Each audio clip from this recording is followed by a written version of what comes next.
تو بلال اظہر کیانی صاحب، let start from you سر.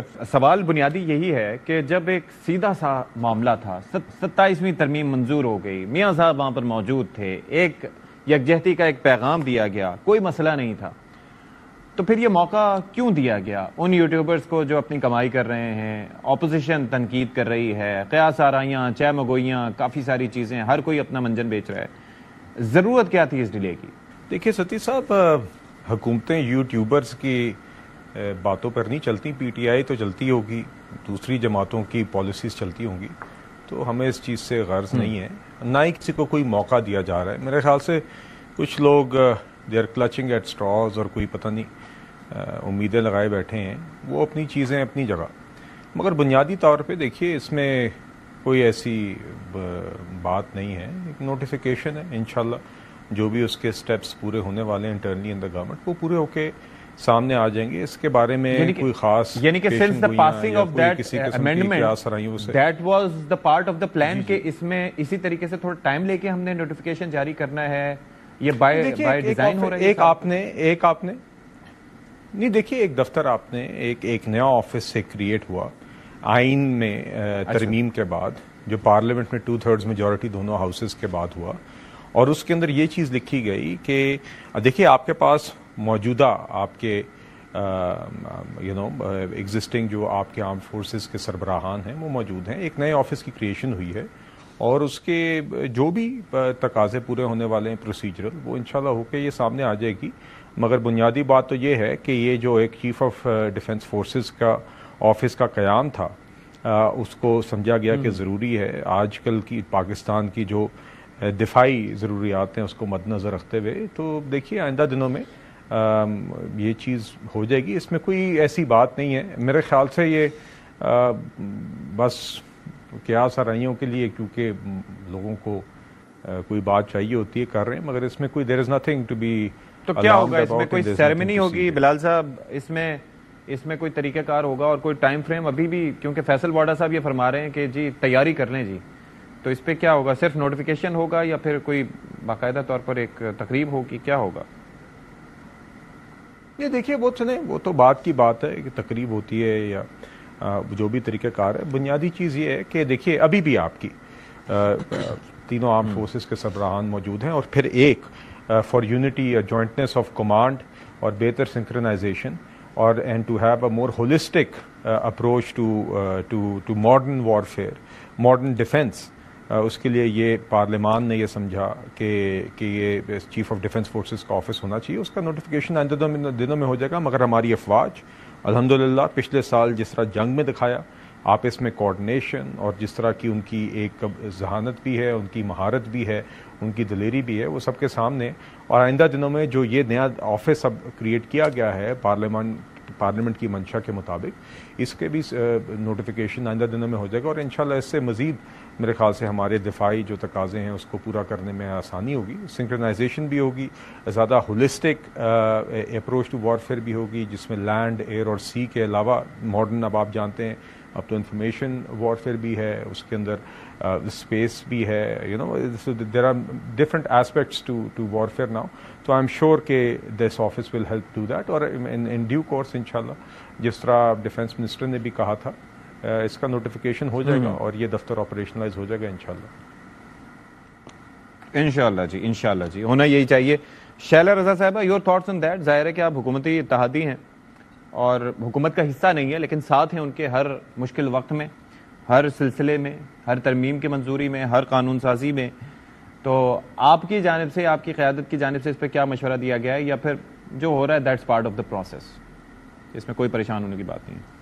اور دیکھیے، جہاں پر قیادت کو مشورے دے رہی ہے، وہاں پہ مجھ جیسے ایم این ایز وہاں موجود نہیں ہیں، لیکن کچھ اچھے بھی ولاگرز ہیں جن کو ہم دیکھتے ہیں کہ وہ ویل انفارمڈ ہیں.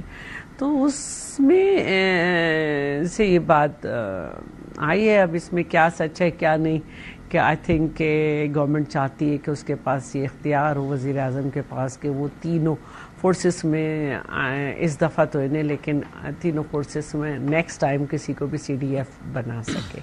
تو اب یہ ساری باتیں جو ہیں وہ انتہائی ہائی لیول ہے. یہ ظاہر ہے جب ہمیں بھی نہیں پتہ چلتا کیا ہو رہا ہے تو ہم ولاگ وغیرہ سنتے ہیں. تو اب جو بھی ہے اس میں اس وقت کا تو مسئلہ نہیں ہے اور یہ ہو جائے گا, کوئی ایسی بات نہیں ہے. ٹھیک ہے انشاءاللہ. شفیع جان صاحب آپ ذرا یہ فرمائیے کہ آپ لوگوں کا ایک بڑا دیرینہ مطالبہ تھا. دیرینہ کیا, وہ 4 نومبر سے جب سے ملاقات نہیں ہو رہی تھی وہ ملاقات ہو گئی, لیکن مجھے ذرا یہ بتائیے کہ ملاقات کے بعد پھر وہی انداز اور پھر وہ ٹویٹ جو کہ پہلے سے زیادہ سخت تھے, تو کیا یہی آپ لوگ حاصل کرنا چاہ رہے تھے یا یہی میسج ظاہر ہے کہ آپ کو ملنا تھا جس کی آپ کو امید تھی؟ بہت یا کیا حاصل کیا ہوا اس سے؟ بہت شکریہ ستی صاحب. جی بالکل, کل عظمیٰ بی بی کی جو ہے وہ قائد عمران خان صاحب سے ملاقات ہو گئی ہے. 4 نومبر سے وہ ڈسکنیکٹڈ تھے اور 16 اکتوبر سے ان کی ملاقات وکلا سے نہیں ہوئی اور کل بھی کوئی وکیل انہیں نہیں ملا. نہیں ہوئی. کل جمعرات کا دن ہے اور کل سی ایم خیبر پختونخوا وزیر اعلیٰ سہیل افریدی صاحب اور ہمارے باقی 5 ہمارے نمائندے جو ہیں وہ دوبارہ ملاقات کے لیے جائیں گے, کیونکہ کورٹس کے آرڈر ہے کہ ہر منگل کو اور ہر جمعرات کو ان کی ملاقات ہوگی. تو کل جمعرات کا دن ہے, پولیٹیکل لیڈرشپ کا دن ہے, تو انشاءاللہ کل دوبارہ ہم جائیں گے سی ایم خیبر پختونخوا. کوشش کریں گے پھر سے. جی بالکل ہم کوشش کریں گے اور ہمارا حق ہے اور خان صاحب کا قانونی حق ہے کہ وہ اپنی پولیٹیکل لیڈرشپ سے بات کرے اور ان کے کیونکہ وہ اس وقت خیبر پختونخوا میں ان کی حکومت ہے, وہ پاکستان کے سب سے بڑے پولیٹیکل پارٹی کے لیڈر ہے, تو پولیٹیکل لیڈرشپ کا ملنا ان کا قانونی حق ہے. اور جہاں تک کل کی ملاقات کی بات ہے, سب سے بڑی خبر ہمارے لیے یہی ہے کہ ان کی صحت کے بارے میں جو سب سے بڑا تشویش تھی ہمیں, جو ہمارا سب سے بڑا کنسرن تھا, تو الحمدللہ وہ بالکل اس وقت صحت یاب ہے, صحت مند ہے. یعنی کہ وہ اس پڑوسی ملکوں کی جانب سے بھارت اور افغانستان کے پروپیگنڈے کے بعد تشویش شروع ہوئی تھی کہ یہ لوگ بات جو کر رہے ہیں تو چیک تو کریں کہ مسئلہ کچھ ایسا ہے تو نہیں. جی بالکل وہ بھی تھی. دوسرا 1 مہینے سے ملاقات نہیں کرا رہے تھے, 1 مہینے سے ملاقات ہو نہیں رہی تھی ان سے, تو تشویشناک تھا وہ, کیونکہ ان کا حق ہے کہ دیکھیں جو 302 کا ملزم ہوتا ہے وہ بھی اپنی فیملی سے ملتا ہے. تو خان صاحب تو ایک سیاسی قیدی بنایا ہوا ہے جعلی مقدمات کے اندر, تو ان کا بھی بنیادی حق ہے کہ وہ اپنی فیملی سے ملے. کل بھی عظمیٰ بی بی کی ملاقات ان سے ہوئی ہے اور اس کے بعد جو ان کو انسٹرکشنز دیے گئے ہیں وہی باتیں انہوں نے میڈیا پہ آ کے کہیں.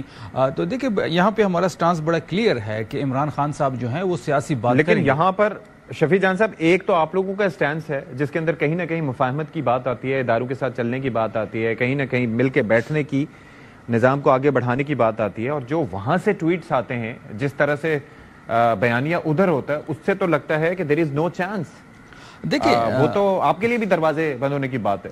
اشفاق صاحب بات بڑی کلیئر ہے. جب آپ ایک شخص کو 1 مہینے کے لیے آئسولیشن میں ڈالتے ہیں, قیدی تنہائی میں ڈالتے ہیں, کوئی ان سے بات نہیں کرتا, کوئی ان سے ملنے نہیں جاتا, ان کو آپ ذہنی ٹارچر کرتے ہیں, وہ ملک کے سب سے بڑے لیڈر ہیں, غیر انسانی سلوک ان کے ساتھ جیل میں جب رکھا جائے گا تو غصہ تو آئے گا. جو میں نے کل اڈیالہ میں دیکھا ہے, جب میں سی ایم خیبر پختونخوا کے ساتھ تھا, جس دن ہم نے وہاں پہ ایک علامتی دھرنا دیا جمعرات کی رات, تو جب ہم واپس جا رہے تھے تو میں نے میڈیا کو یہی بات کہی تھی کہ منگل کے جو یہاں کے مناظر ہوں گے وہ الگ ہوں گے. اور کل آپ نے دیکھا کہ کل کے جو مناظر تھے وہ سی ایم صاحب کا جو 1 دن کا علامتی دھرنا تھا اسی کے بدولت ہوا. وہاں پہ ہزاروں لوگ تھے, اور جب وہاں پہ یہ خبر آئی کہ خان صاحب کو ذہنی ٹارچر کیا جا رہا ہے تو ورکرز کے ساتھ ساتھ عام عوام میں بھی یہ غم و غصہ پایا جاتا ہے کہ وہ ایک سیاسی قیدی ہیں, وہ وزیر اعظم رہ چکے ہیں, وہ اس وقت پاکستان کے سب سے بڑی پارٹی کے لیڈر ہیں, پاپولر لیڈر ہیں, ان کے ساتھ ایسا غیر اخلاقی سلوک کرنا تو غصہ تو ہوگا.